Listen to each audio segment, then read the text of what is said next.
O Senhor esteja convosco.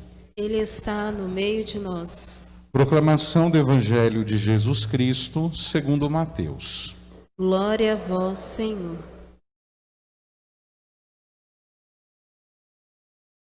Naquele tempo, alguns fariseus aproximaram-se de Jesus e perguntaram para o tentar: é permitido ao homem despedir sua esposa por qualquer motivo? Jesus respondeu: nunca lestes que o Criador desde o início os fez homem e mulher? E disse: por isso, o homem deixará pai e mãe e se unirá à sua mulher, e os dois serão uma só carne? De modo que eles já não são dois, mas uma só carne. Portanto, o que Deus uniu, o homem não os separe. Os fariseus perguntaram: então, como é que Moisés mandou dar certidão de divórcio e despedir a mulher? Jesus respondeu: Moisés permitiu despedir a mulher por causa da dureza do vosso coração. Mas não foi assim desde o início. Por isso eu vos digo: quem despedir a sua mulher, a não ser em caso de união ilegítima, e se casar com outra, comete adultério. Os discípulos disseram a Jesus: se a situação do homem com a mulher é assim, não vale a pena casar-se. Jesus respondeu: nem todos são capazes de entender isso, a não ser aqueles a quem é concedido. Com efeito, existem homens incapazes para o casamento, porque nasceram assim. Outros, porque os homens assim os fizeram. Outros ainda se fizeram incapazes disso por causa do reino dos céus.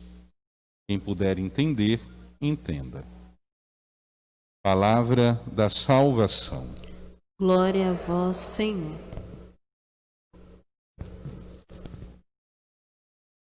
Que as palavras do Santo Evangelho perdoem os nossos pecados. Amém.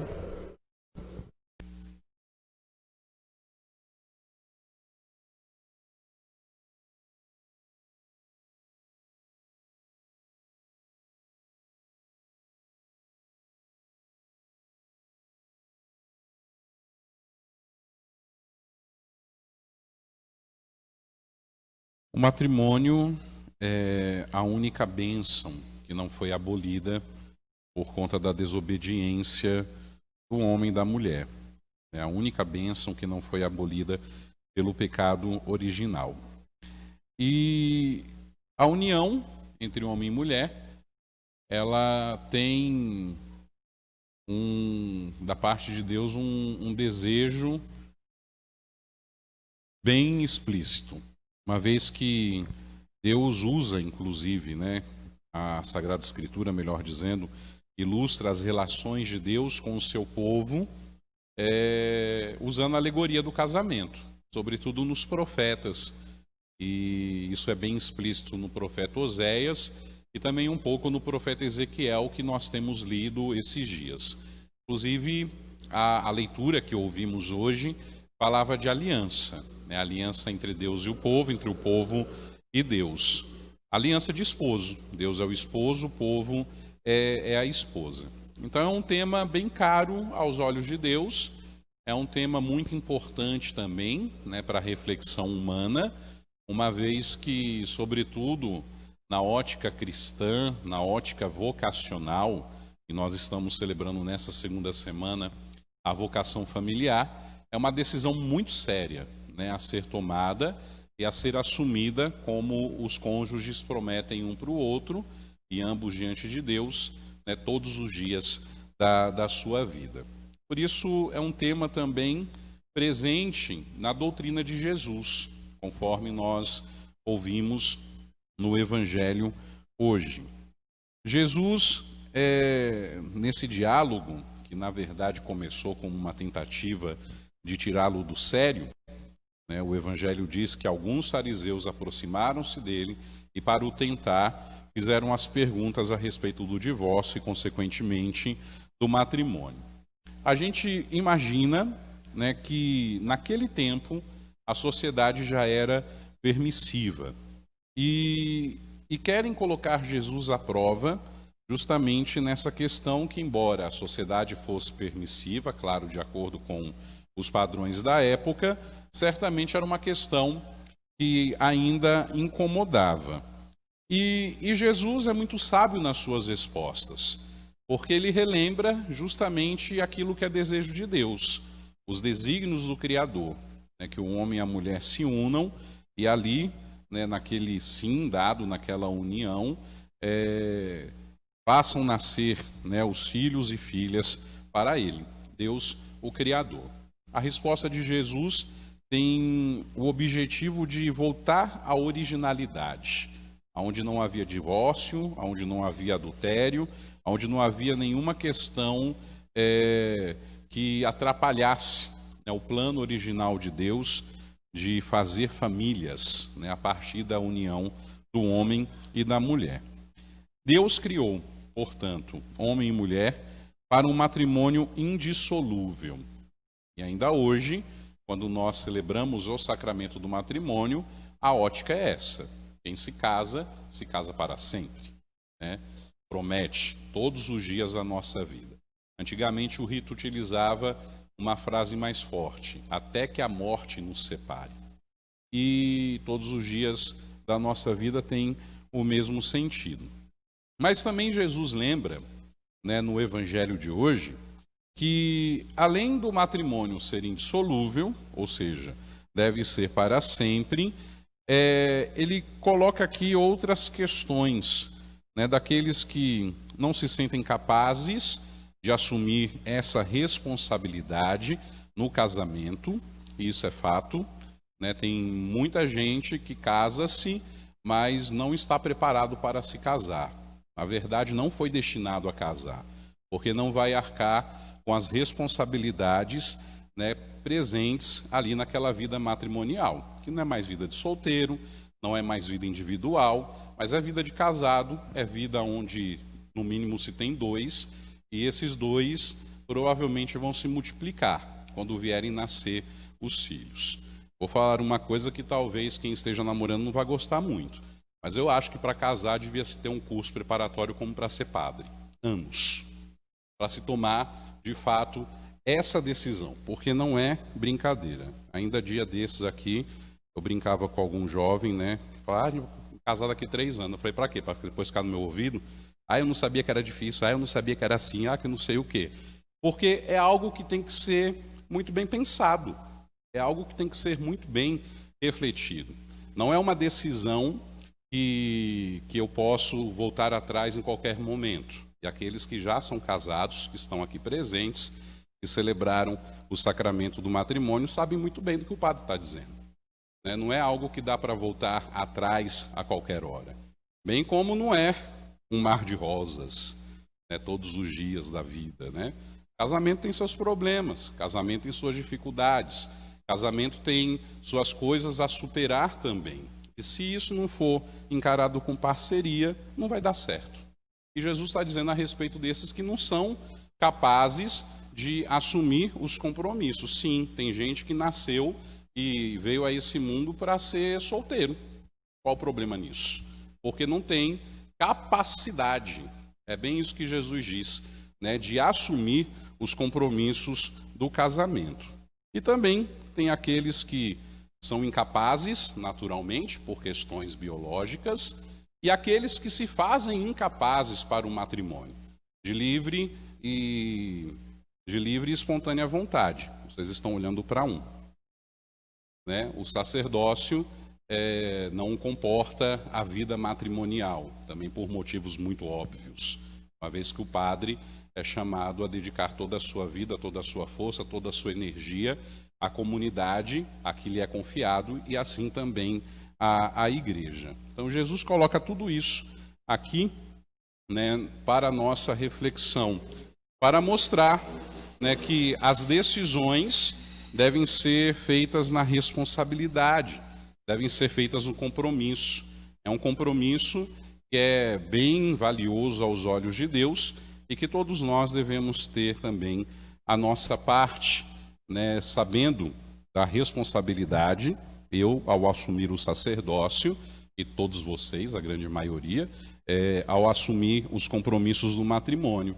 E não é um compromisso de um tempo, é um compromisso para toda a vida.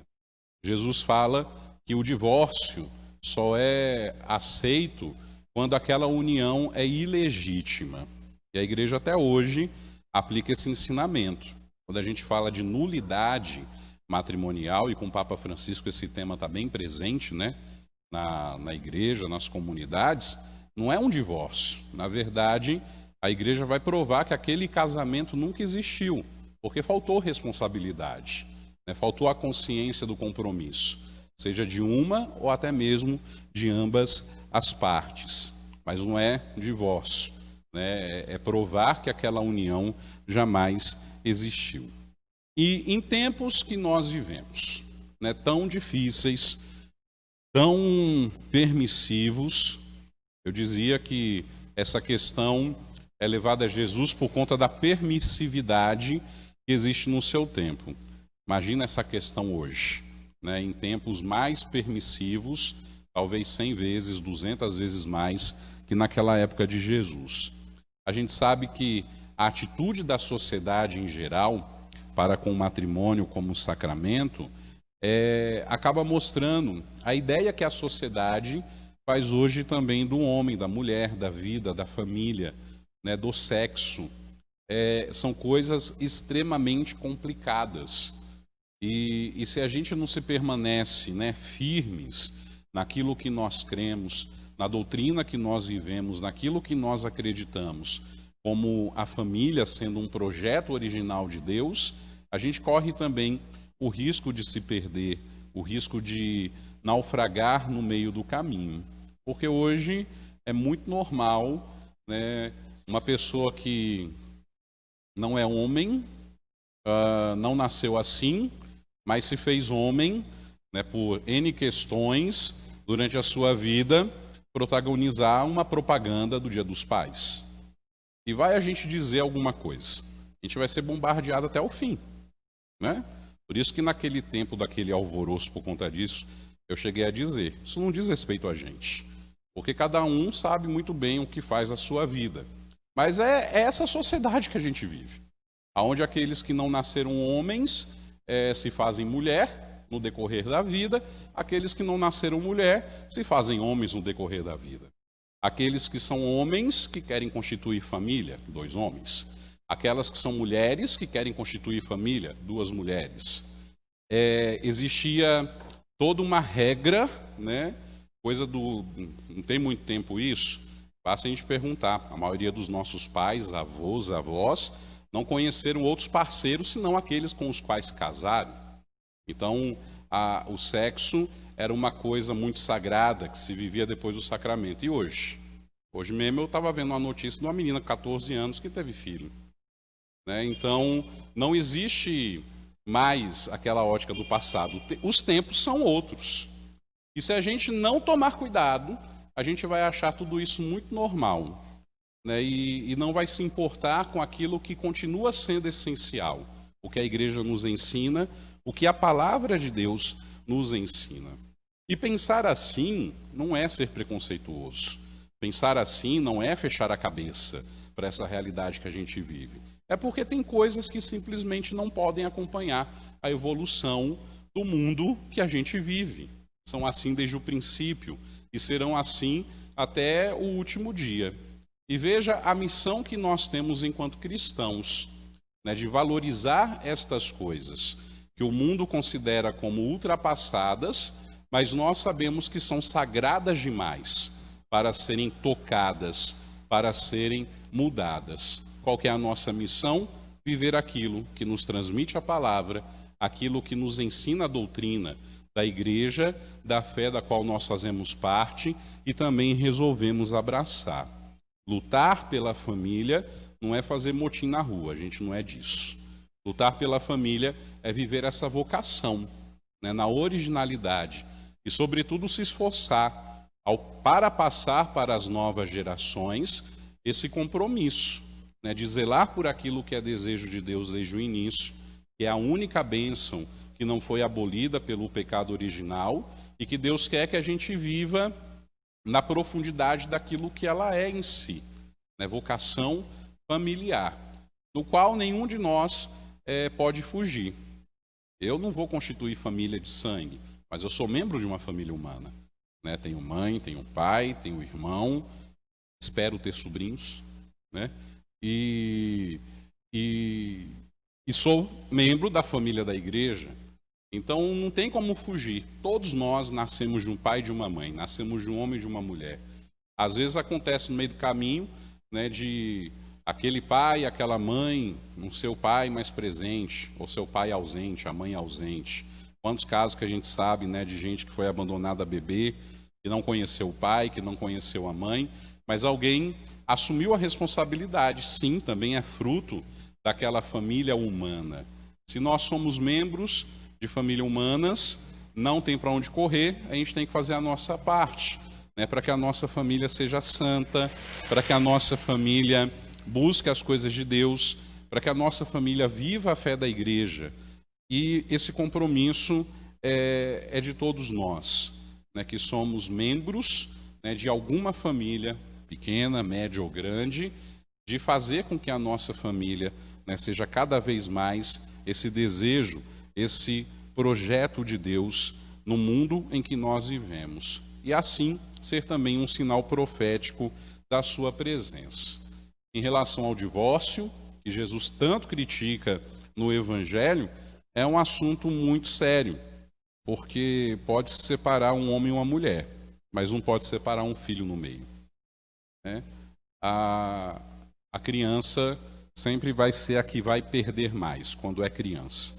Se já causa traumas em jovens e adultos, quem dirá em crianças, né? E a questão é essa, não é uma situação só referente ao homem e à mulher, mas se já constituiu família, a coisa é mais complicada. É por isso que tudo isso tem que ser pensado antes, né? O período do namoro é o período do seminário, é o tempo do aprendizado, é o tempo do conhecimento, né? É o tempo de tomar as decisões. E mesmo assim, a criatura pode namorar 10 anos, eu garanto para vocês, só vai passar a conhecer verdadeiramente aquela pessoa no momento em que passar a morar na mesma casa. Porque é fácil namorar e cada um ir para o seu lado, né? Mas quando está dentro de casa, na mesma casa, aí a situação muda completamente. E tudo isso tem que ser pensado muito bem nesse tempo. Eu me preocupo, de verdade, quando eu vejo jovens começar a namorar, é amor para lá, é amor para cá, aí quer apressar as coisas, né? Vamos casar, fala que Deus guarde, né?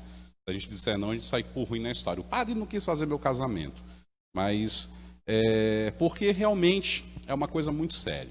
Se tem a vida inteira para viver, para que a pressa, né? Uma vez que é preciso viver essas decisões com muita maturidade e estar muito certo daquilo que vai se celebrar, daquilo que vai se assumir. Porque compromisso para a vida toda exige uma responsabilidade gigantesca, né? E ninguém nos obriga. A gente vai lá porque a gente quer. Que as motivações sejam de fato sérias. E no meio das motivações esteja esse desejo, né, de ser um sinal profético no mundo em que nós vivemos e, sobretudo, de viver a santidade. Rezemos por nossas famílias, para que Deus continue nos abençoando, né, nos guardando, que cada um dentro do projeto de Deus, que é família, possa fazer bem a sua parte, né, e possa colaborar para a santidade dos membros da família. Rezemos pelos jovens que estão namorando, que estão noivando, que estão se preparando para o matrimônio, para que tenham juízo, né, para que sejam responsáveis, para que de fato compreendam a seriedade do compromisso que irão assumir um dia. Rezemos também, né, por aqueles que se consagraram a Deus, sacerdotes, as irmãs e irmãos de vida consagrada. Não casamos no papel, mas a nossa vocação também é vivida em ritmo de matrimônio, no sentido dos compromissos, para que também sejamos fiéis àquilo que Deus nos chamou e nos confiou. E, sobretudo, rezemos por esse nosso mundo tão complicado, né, para que entenda que ao lutar, né, e ao testemunhar o projeto de Deus, que é a família, nós não estamos obrigando ninguém a abraçar fé ou doutrina, mas simplesmente estamos exercendo o nosso direito, né, de sermos sinais de santidade num mundo tão caótico. Todo mundo quer ter direito a tudo. O nosso direito é esse, ser referencial de santidade, né, viver e seguir aquilo que nós aprendemos da Escritura e também da doutrina da Igreja.